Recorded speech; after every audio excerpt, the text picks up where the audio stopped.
Hello students, मैं अंजलि पयाल स्वागत करती हूं आपका आईसीटी वर्चुअल क्लासरूम देहरादून से।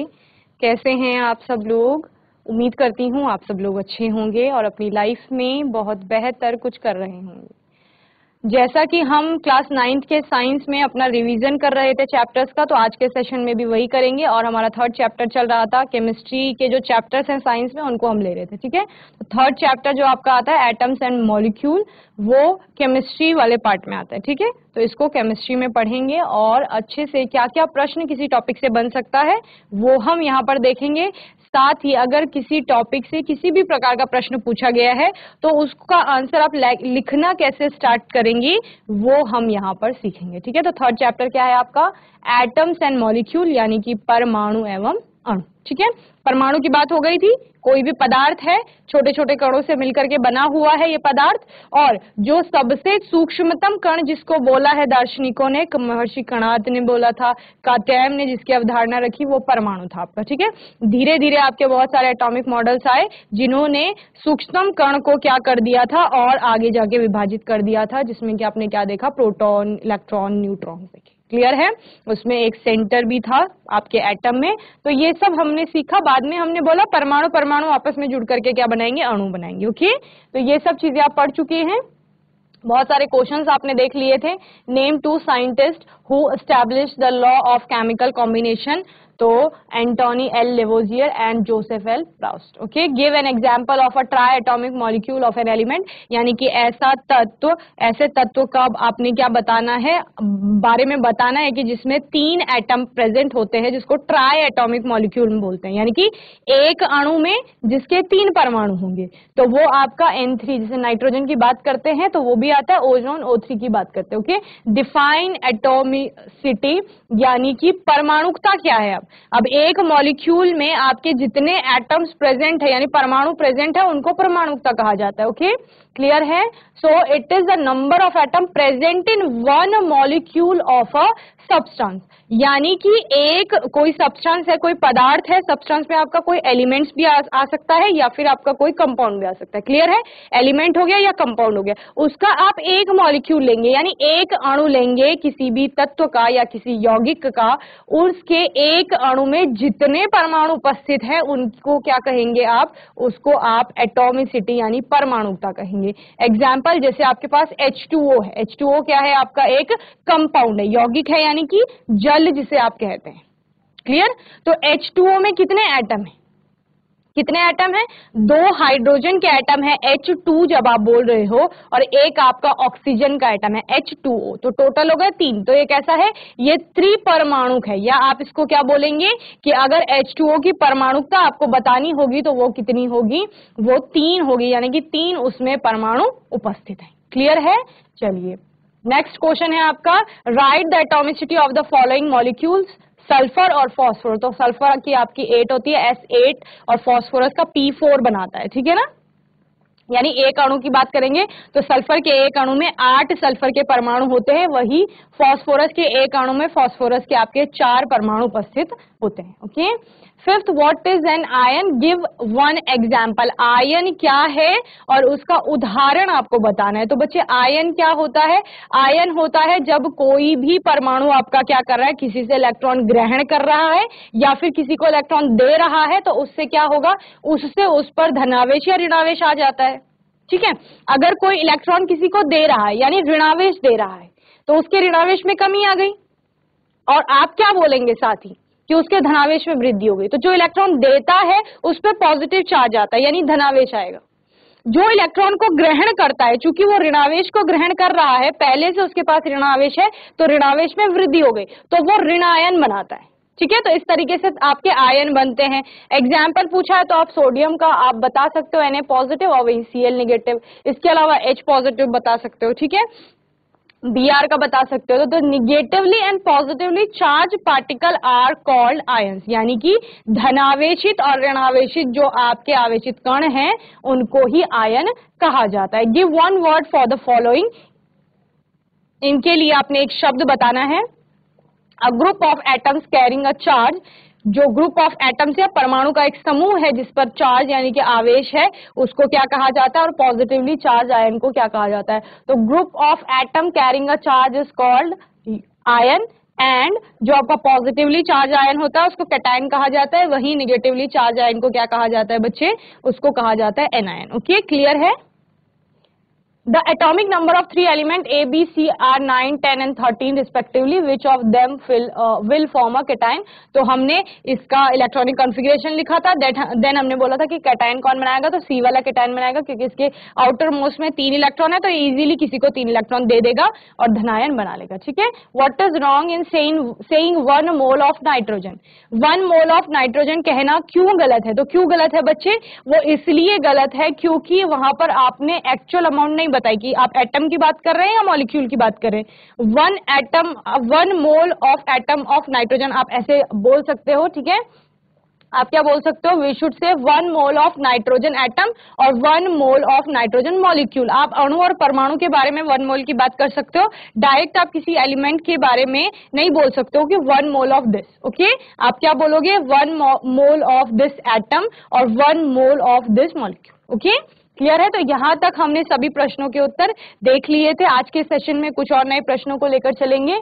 प्रश्न संख्या 9 है, Dalton's atomic theory is contradicted by the formula of sucrose, justify the statement. यानी कि डाल्टन की जो एटॉमिक थ्योरी थी वो सुक्रोज पर लागू नहीं होती है, और अपने कथन की, क्योंकि आपने ऐसा बोला है तो उस कथन की आपको क्या करनी है? व्याख्या करनी है, जस्टिफाई करना है उसको। ठीक है, चलिए। Dalton's atomic theory is contradicted by formula of sucrose, या हम क्या कह सकते हैं, सुक्रोज जो है वो डाल्टन की एटॉमिक थ्योरी का पालन नहीं करता है। सुक्रोज जो कि क्या है, C12H22O11। ठीक है, ये इसका क्या होता है? मॉलिक्यूलर फॉर्मूला होता है। और सुक्रोज डाल्टन के परमाणु सिद्धांत का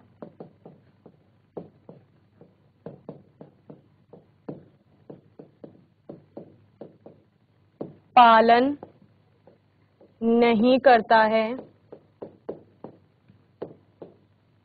अपने कथन की व्याख्या कीजिए।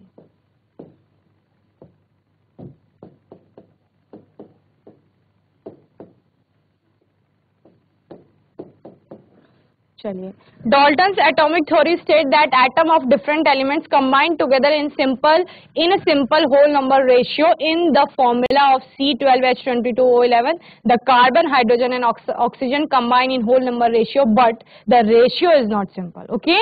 क्या कहा जा रहा है कि डाल्टन की एटॉमिक थ्योरी ने कहा था कि किसी भी यौगिक में जो आपके तत्व है ना, वो तत्व के जो परमाणु आपस में कंबाइन होते हैं तो उनके बीच में एक सिंपल होल नंबर रेशियो पाया जाता है। यानी सिंपल साधारण होल नंबर यानी पूर्णांक में आएगा, और रेशियो यानी कि अनुपात। ठीक है, यानी कि साधारण पूर्णांक के अनुपात में वो तत्व आपस में मिल रहे होंगे। जैसा कि हमने कहां पर देखा था, जैसा कि हमने H2O में देखा था। H2O ने क्या बोला कि मैं तो डाल्टन की एटॉमिक थ्योरी का पालन करूंगा, मेरे तो 2 हाइड्रोजन जो हैं वो हमेशा एक ऑक्सीजन से मिलने जाएंगे या जुड़ेंगे, तभी आपका क्या बनेगा? H2O बनेगा। क्लियर है। तो ये सिंपल होल नंबर रेशियो आ रहा है, 2:1 का रेशियो आ रहा है यहाँ पर। तो ये बहुत छोटी छोटी संख्याएं हैं और कैसे हैं? पूर्णांक में। क्लियर है। लेकिन जब हम यहाँ पर सुक्रोज को देख रहे हैं तो ये होल नंबर में तो रेशियो आ रहा है लेकिन सिंपल नंबर नहीं है। 12 का आ रहा है 22O11, यानी कि कार्बन के 12 परमाणु चाहिए, हाइड्रोजन के आपको कितने चाहिए? 22 परमाणु चाहिए, वहीं ऑक्सीजन के 11 परमाणु चाहिए। लेकिन ये रेशियो तो होल नंबर का है, मतलब दशमलव में नहीं आ रहा है, फ्रैक्शन में नहीं आ रहा है, तो पूरा एक कंप्लीट होल नंबर में आ रहा है। लेकिन जब आप सिंपल होल नंबर रेशियो की बात कर रहे थे यहाँ पर, तो वो सिंपल रेशियो आपको नहीं दिख रहा था, जैसे आपने H2O के केस में 2:1 का रेशियो देखा है। ठीक है, तो ये सिंपल रेशियो आपको यहाँ पर नहीं मिल रहा है। इसीलिए हम क्या कह रहे हैं, इसीलिए बच्चे हम कह रहे हैं कि सुक्रोज जो होता है वो डाल्टन के सिद्धांत का पालन नहीं करता है, क्योंकि उसका जो अनुपात है परमाणुओं का या जो तत्व उसमें है उनका जो अनुपात है वो होल नंबर में तो है, पूर्णांक संख्या में है अनुपात, लेकिन साधारण नहीं है, यानी कि सिंपल जिसे आप कह रहे थे। ठीक है, चलिए नोट करेंगे answer. Dalton's atomic theory state that atoms of different element, यानी कि अलग अलग तत्वों के जो परमाणु होंगे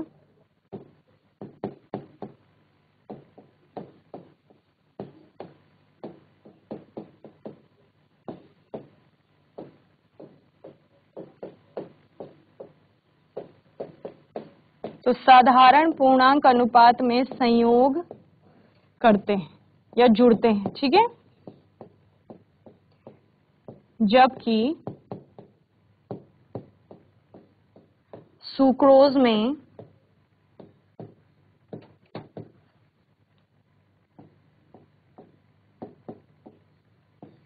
परमाणुओं का अनुपात जो है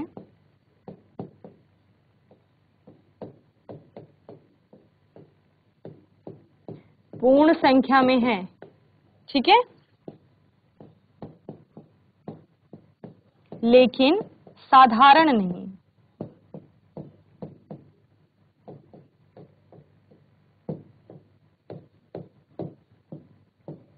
क्लियर है? तो यहां से दो चीजें क्लियर हो जाते हैं। क्वेश्चन ये भी आ सकता है कि डाल्टन की एटॉमिक थ्योरी क्या कह रही थी, ठीक है। तो डाल्टन की एटॉमिक थ्योरी क्या कह रही थी? वही कह रही थी जो कणाद ने बोला, कात्यायन ने बोला, जो ग्रीक फिलोसोफर्स ने बोला। क्या बोला? कि जो हम सोच रहे हैं, दार्शनिक अवधारणा यानी दर्शन के अनुसार, प्रैक्टिकली नहीं करके देख रहे थे, सिर्फ सोच रहे थे कि हाँ कुछ तो आपका क्या है, पदार्थ है जो बहुत सूक्ष्मतम कणों से मिलकर बना हुआ होगा या बना हुआ है, इसकी बात कर रहे थे, ठीक है ना। तो वही डाल्टन ने उसी को अपना बेसिक माना था, बेस माना था, जो उन्होंने एटॉमिक थ्योरी दी थी। उन्होंने भी क्या बोला कि पदार्थ कोई भी होगा वो छोटे छोटे कणों से मिलकर के बना होगा, जो छोटे कण क्या कहलाएंगे, आपके परमाणु कहलाएंगे। और साथ ही उन्होंने क्या बोला कि ये जो परमाणु होता है उनका मेन जो स्टेटमेंट आता है वो यही आता है कि ये जो परमाणु है ये कैसा है, इनडिविजिबल है, या फिर जिसको आप क्या कहते हैं, अविभाज्य कण है। अविभाज्य मीन्स अविभाज्य, अ मीन्स नहीं, विभाज्य मतलब विभाजित, जिसको विभाजित नहीं किया जा सकता। यानी कि अगर ये पदार्थ है, ऑब्वियसली ये पदार्थ है, आपका पेन है, पदार्थ में आएगा, क्यों? क्योंकि इसमें अपना एक मास है, द्रव्यमान है, वेट है इसका कुछ ना कुछ, और ये पूरे ब्रह्मांड में, हमारे यूनिवर्स में कुछ ना कुछ स्थान घेर रहा है, तो ये एक पदार्थ है। डाल्टन ने बोला ये छोटे छोटे कणों से मिलकर के बना हुआ है। वो छोटा कण क्या है? आपका परमाणु होगा, ठीक है, परमाणुओं से मिलकर के ये बना हुआ है। वो जो आप छोटा परमाणु उठाएंगे उसको आप आगे विभाजित नहीं कर पाएंगे, ऐसा डाल्टन ने बोला था, ठीक है। तो उनने आगे फिर क्या बोला कि यही परमाणु तत्व में पाए जाते हैं। कोई भी एक तत्व क्या होता है, एक समान परमाणुओं से मिलकर के बना होता है। वो तत्व जब दूसरे तत्व से जुड़ने जाता है और दूसरे तत्व से मिलकर के एक यौगिक का निर्माण करता है, जैसे कि यहाँ पर मैंने आपको H2O का एग्जाम्पल दिया था कि हाइड्रोजन ऑक्सीजन से जुड़ रही है और हाइड्रोजन ऑक्सीजन से जुड़ करके वाटर बना रही है। वाटर आपका क्या है, कंपाउंड यानी कि यौगिक है। हाइड्रोजन तत्व है, ऑक्सीजन तत्व है। हाइड्रोजन के अपने परमाणु हैं, ऑक्सीजन के अपने परमाणु हैं, दोनों आपस में जुड़ रहे हैं। तो जुड़ने के लिए उनका एक सिंपल होल नंबर रेशियो आ रहा है, ठीक है, यानी कि साधारण पूर्णांकों का अनुपात है उन तत्वों का, जो कि 2:1 का हमने देखा किसके केस में, 2:1 हमने देखा किसके केस में, जल के केस में, H2O के केस में। लेकिन यहां पर यही किसने बोला था, डाल्टन ने बोला था कि तत्व आपका क्या करते हैं, जुड़ते हैं आपस में, लेकिन उनका एक रेशियो होता है। लेकिन प्रश्न क्या था, सुक्रोज ये चीज फॉलो नहीं कर रहा है। वो कह रहा है कि मेरे पास तो बहुत सारे परमाणु हैं और आप इनको सिंपल होल नंबर रेशियो में भी नहीं लिख पाओगे। 11 और 22 का रेशियो आप अगर आप इसको सॉल्व करेंगे तो आ भी जाएगा 1:2, लेकिन 12 फिर वैसे ही रह जाता है, उसको आप फिर डिवाइड नहीं कर पाओगे। तो इसका सिंपल होल नंबर रेशियो में कोई रेशियो नहीं आ रहा है, होल नंबर में आ रहा है, सिंपल में नहीं आ रहा है, ठीक है ना। यानी पूर्णांक संख्या तो है, 12 है, 22 है, 11 है, समझ रहे हैं, दशमलव में कहीं नहीं है या भिन्न फ्रैक्शन के रूप में कहीं नहीं दिख रहा है आपको, लेकिन इसको सिंप्लीफाई नहीं कर पाओगे आप आगे जाके। क्लियर है? तो इतना किसमें आता है, आपका डाल्टन एटॉमिक थ्योरी में आता है। ओके, बाद में डाल्टन की एटॉमिक थ्योरी हम क्या पढ़ते हैं कि फेल हो जाती है। क्यों? क्योंकि भाई परमाणु के अंदर तो प्रोटॉन भी है, इलेक्ट्रॉन भी है और न्यूट्रॉन भी है, ठीक है ना, और आपके बहुत सारे सब एटॉमिक पार्टिकल्स भी। क्लियर? चलिए जल्दी से नोट करेंगे आंसर, फिर अपना नेक्स्ट क्वेश्चन हम देखेंगे।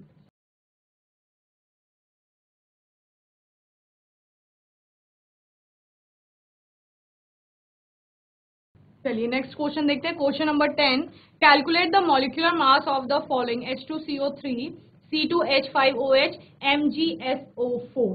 तो बच्चे क्या कैलकुलेट करना है, मॉलिक्यूलर मास कैलकुलेट करना है, यानी कि आणविक द्रव्यमान, ठीक है। क्या कैलकुलेट करना है, आणविक द्रव्यमान की गणना कीजिए।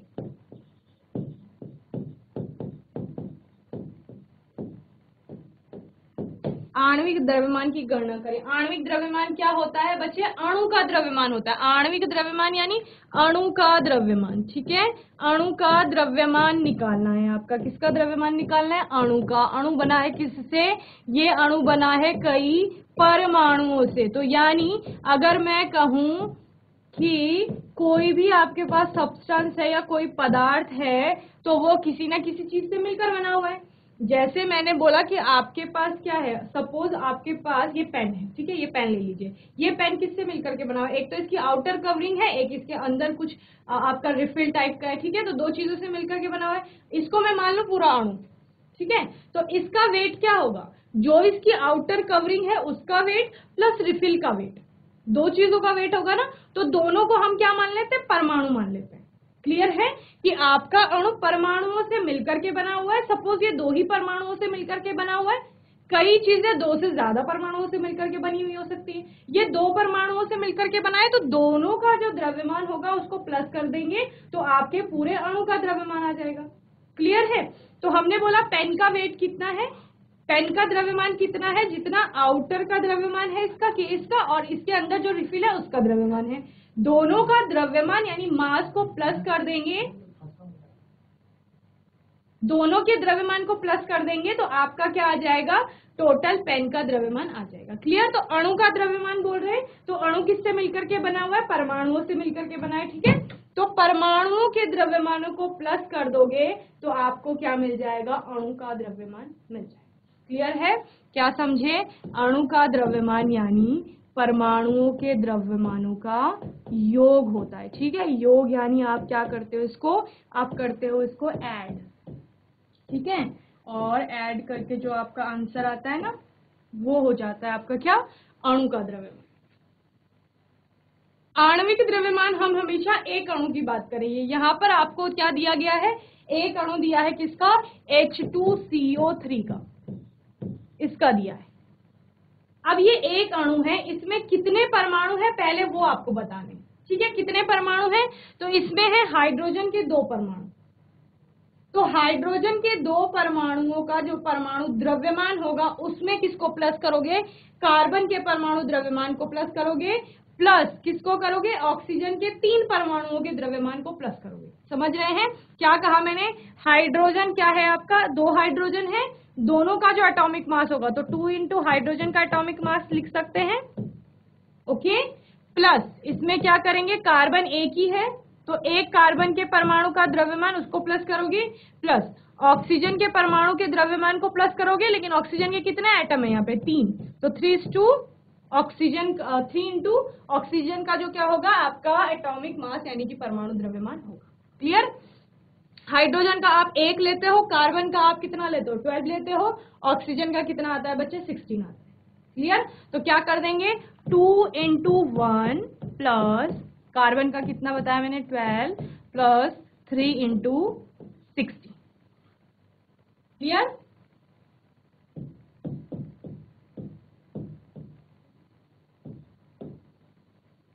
ओके, तो इसको आप क्या कर देंगे? अब हमने क्या बोला था बच्चे? यहाँ हमने बोला था अणु का द्रव्यमान यानी परमाणु के द्रव्यमानों का योग। तो परमाणुओं के द्रव्यमानों का योग ही हम यहाँ पर क्या कर रहे हैं? निकाल रहे हैं या उसकी हम गणना कर रहे हैं, ठीक है। तो कितना आ जाता है आपका? 62 आ जाएगा। बताइए। चलिए, तो इस प्रकार से इसका आपने क्या निकाल लिया? आणविक द्रव्यमान निकाल लिया, ठीक है। इसी प्रकार किसका निकाल लेंगे? C2H5OH का निकाल लेंगे और MgSO4 का निकाल लेंगे। लेकिन इनको निकालने के लिए क्या आवश्यक है बताओ? इनको निकालने के लिए आवश्यक है जो मैंने ये 1 यहाँ पर लिखा, जो मैंने यहाँ पर 12 लिखा, जो मैंने 16 लिखा, यानी कि आपको तत्वों के परमाणुओं का द्रव्यमान याद होना चाहिए। और जब मैं आपको परमाणु के बारे में पढ़ा रही हूँ, जितनी भी बार मैंने तत्वों की बात की है, मैंने हमेशा आपको कहा है कि आपको एटलीस्ट 9th स्टैंडर्ड में 30 to 40 जो आपके स्टार्टिंग के एलिमेंट्स हैं, या फिर जिनके बारे में सबसे ज्यादा बात होती है पीरियोडिक टेबल में, उन तत्वों के परमाणुओं का क्रमांक, क्योंकि आपको संयोजकता भी बतानी है तो वहां पे आप परमाणु क्रमांक उठाते हैं, ठीक है ना, और परमाणु का द्रव्यमान, और साथ में चूंकि आपको सूत्र भी बनाने हैं, ठीक है ना, रासायनिक सूत्र, तो उनका सिंबल, ये 3 चीजों आपको कहां तक, अप टू एटॉमिक नंबर 40, ठीक है। इतने एलिमेंट्स का क्या, एक तो एटॉमिक नंबर, दूसरा एटॉमिक मास, तीसरा सिंबल, ठीक है। ये चीजें आपको क्या होनी चाहिए, लर्न होनी चाहिए अच्छे से, क्लियर है। तभी आप क्या कर पाओगे, तभी आप आयंस बता पाओगे, तभी आप क्या कर पाओगे, तभी आप संयोजकता बता पाओगे। दो अगर आपके कोई भी क्या है तत्व है या परमाणु है वो आपस में जुड़ रहे हैं, तो आप उनको जोड़ कैसे पाओगे, जब आपके पास उनकी संयोजकता है। संयोजकता कहाँ से आएगी, परमाणु के क्रमांक, जो सबसे ऊपर लिखा है एटॉमिक नंबर, वहां से आएगी, ठीक है। ये मॉलिक्यूलर मास कैलकुलेट कर रहे हैं, तो कैसे कैलकुलेट कर रहे हैं, इस एटॉमिक मास से कैलकुलेट कर रहे हैं। जो हमने बोला हाइड्रोजन का परमाणु का क्रमांक कितना है, 1 है, ये कहाँ से आया, ये उसी पीरियोडिक टेबल से आया है, और ये वहीं से आया जहां हमने कहा कि तत्वों को आपको तत्वों का क्या करना है, परमाणु का द्रव्यमान याद रखना है, साथ ही सिंबल तो चूंकि आगे लिखे ही होते हैं तो वो सिंबल भी आपको याद करने हैं, क्लियर है। तो ये आपका एक फर्स्ट वाले का हो गया। इसी प्रकार से बी और सी का आप कर लेंगे, ठीक है ना।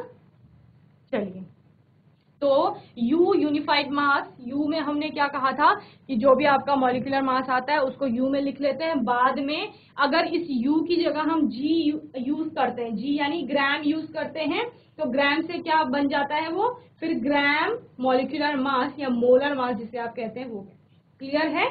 ये आपका मॉलिक्यूलर मास है, क्या है, मॉलिक्यूलर मास यानी आणविक द्रव्यमान है। और मोलर द्रव्यमान जब बोला जाएगा तो यू की जगह हम सिर्फ जी लिख देंगे, यानी ग्राम में व्यक्त कर देंगे, क्लियर है।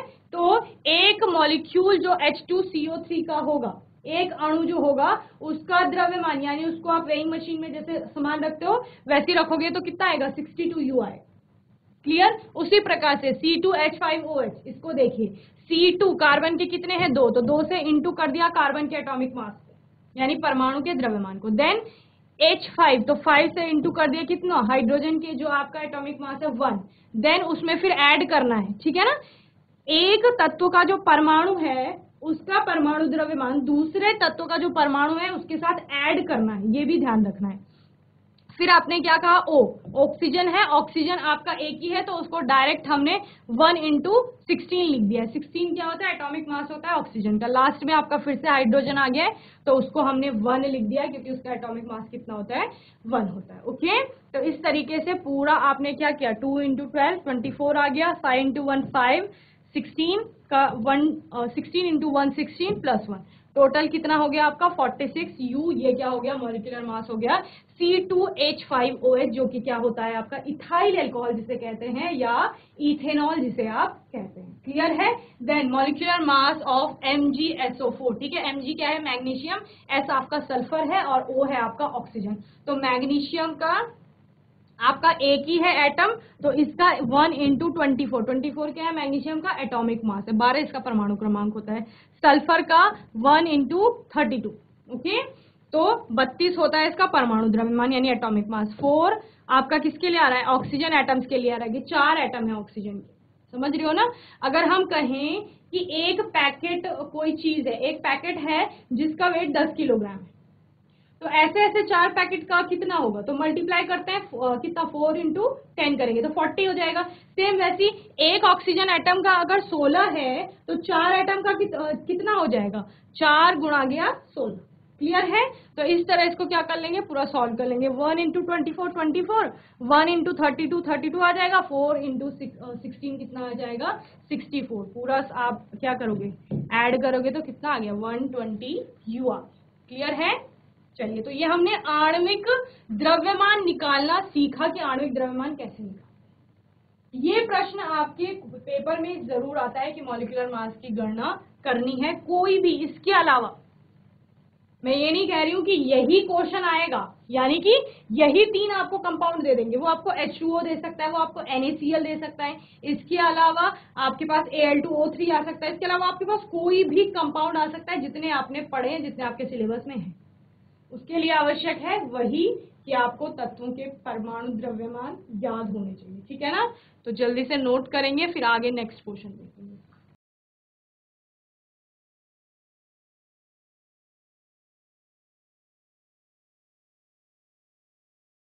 चलिए नेक्स्ट क्वेश्चन देखते हैं। क्वेश्चन नंबर 11 है, what are ionic and molecular compound, give examples. ठीक है, आपको क्या बताने हैं कि आपके मॉलिक्यूलर कंपाउंड्स क्या होते हैं और आयनिक कंपाउंड क्या होते हैं, यानी कि जो आणविक यौगिक होते हैं और साथ ही आपका क्या होते हैं आयनिक यौगिक। ठीक है, दोनों के बारे में लिखेंगे। तो क्या होते हैं आपके ये atoms of different element join together in definite properties or proportion to form molecules of compounds, for example water, ammonia, carbon dioxide। जब क्या होता है अलग अलग तत्वों के परमाणु आपस में जुड़ते हैं और जुड़ करके डेफिनेट प्रोपोर्शन यानी कि एक डेफिनेट प्रोपोर्शन अनुपात होता है उनके बीच में, जो डाल्टन ने कहा था, ठीक है ना, कि अनुपात होगा। जब भी कोई कंपाउंड बनेगा तो उनमें एक अनुपात पाया जाएगा। उस अनुपात किसमें, जो तत्वों के परमाणु हैं। यानी कि आप वाटर की बात कर रहे हो, हर बार वाटर आ जाता है, उसी को हम हर जगह पढ़ते हैं। तो H2O वाटर की बात कर रहे हैं, ये पानी आप कहीं से भी ले लीजिए, या देहरादून से ले लीजिए या फिर टिहरी में चले जाइए, पौड़ी जाइए, आपको कोई भी रीजन ले लीजिए, आप पिथौरागढ़ चले जाइए, बागेश्वर चले जाइए, पानी कहीं से भी ले लीजिए, समुद्र से ले लीजिए, नदी से ले लीजिए, आपका टैप वाटर जो आता है वो लीजिए, सब जगह H2O है। और ये H2O यानी कि जल हमेशा इसी अनुपात में मिलेगा, यानी कि दो परमाणु आपके हाइड्रोजन के एक ऑक्सीजन के साथ जुड़ रहा होगा। एक परमाणु हाइड्रोजन का होगा तो वो ऑक्सीजन, अगर उसको एक परमाणु मिलेगी तो एक परमाणु ऑक्सीजन एक परमाणु हाइड्रोजन जुड़कर वाटर नहीं बनाएंगे, ठीक है, जब तक दो परमाणु नहीं होंगे किसके, हाइड्रोजन के। सेम मास में भी होता है ऐसी।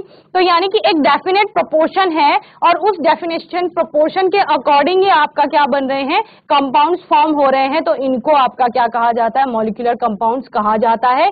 For example water, ammonia, carbon dioxide. Water हो गया, अमोनिया क्या होता है आपका NH3 जिसमें नाइट्रोजन हाइड्रोजन के साथ जुड़ती है, और कार्बन डाइऑक्साइड यानी CO2 जिसमें कार्बन किसके साथ जुड़ रही है आपकी, ऑक्सीजन के साथ जुड़ रही है, ठीक है। Same compound composed of metals and non metals contain charged species, the charge species are known as ions. क्या होता है, सोडियम हमारे पास एक धातु है और ये क्लोरीन जो कि एक अधातु है। तो धातु और अधातु आपस में क्या करते हैं, इलेक्ट्रॉनों का लेन देन करते हैं कि तुम मुझे अपने इलेक्ट्रॉन दे दो, मैं तुमसे इलेक्ट्रॉन ले लूंगा, तो तुम मुझे इलेक्ट्रॉन दोगे तो तुम पे पॉजिटिव चार्ज आ जाएगा। लेकिन मैंने चूंकि तुमसे क्या लिया है, इलेक्ट्रॉन लिया है, तो मेरे पे ऋणावेश में वृद्धि हो गई, तो मेरे खुद के ऊपर क्या आ जाएगा, मेरे ऊपर आ जाएगा ऋणावेश। तो इलेक्ट्रॉन को देता कौन है, दान कौन करता है, धातु करते हैं, ठीक है। धातुएं इलेक्ट्रॉन देने की प्रॉपर्टीज रखते हैं, इसलिए पॉजिटिव आयंस बनाती है। वहीं जो ये अधातुएं हैं इनको चाहिए इलेक्ट्रॉन्स, तो ये क्या करेंगी, इलेक्ट्रॉन गेन करती हैं और इलेक्ट्रॉन गेन करके क्या करेंगी, ग्रहण करके अपने ऊपर ऋणावेश बना लेती हैं। तो इससे यानी कि सोडियम के ऊपर आ गया धनावेश और क्लोरीन के ऊपर आ गया ऋणावेश, तो ये क्या बन गए, ये बन गए चार्ज पार्टिकल यानी आवेशित कण बन गए हैं। और ये आवेशित कण क्या कहलाते हैं, आयंस कहलाते हैं, ठीक है।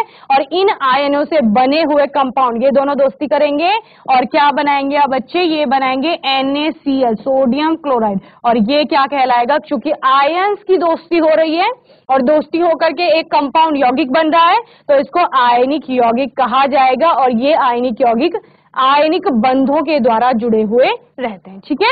An ion is a charge particle obviously, जैसे हमने यहाँ पे बताया, एंड कैन बी नेगेटिवली और पॉजिटिवली चार्ज, ठीक है। क्या हो सकता है, या तो धनावेशित हो सकता है या फिर ऋणावेशित होता है। अ negatively charge ion is called an ion. एक क्या कहलाता है, एन आयन। कौन, जो निगेटिवली पार्ट होगा, तो ये क्या कहलाएगा, ये एन आयन कहलाता है आपका, ये एनायन कहलाता है। वहीं जो ये धनावेशित आपका कण है ये क्या कहलाता है बच्चे, ये कहलाता है cation. Clear. For example sodium chloride, calcium oxide, ये सारे क्या हैं, ये आपके आयनिक यौगिक है, ठीक है। तो जल्दी से आंसर नोट करेंगे, फिर हम आगे नेक्स्ट क्वेश्चन देखेंगे।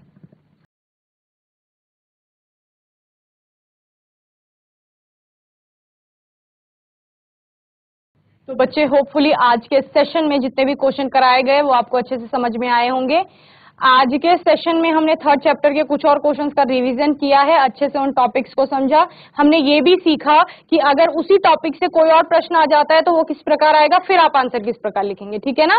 तो ये सब आपको रिवाइज करते रहना है, अच्छे से अपनी पढ़ाई को अच्छे से करते रहना है। कोई मन में डाउट होगा, प्रश्न होगा तो आने वाले सेशन में आप लोग पूछ लेंगे। और तब तक के लिए आईसीटी वर्चुअल क्लासरूम से जुड़ने के लिए धन्यवाद।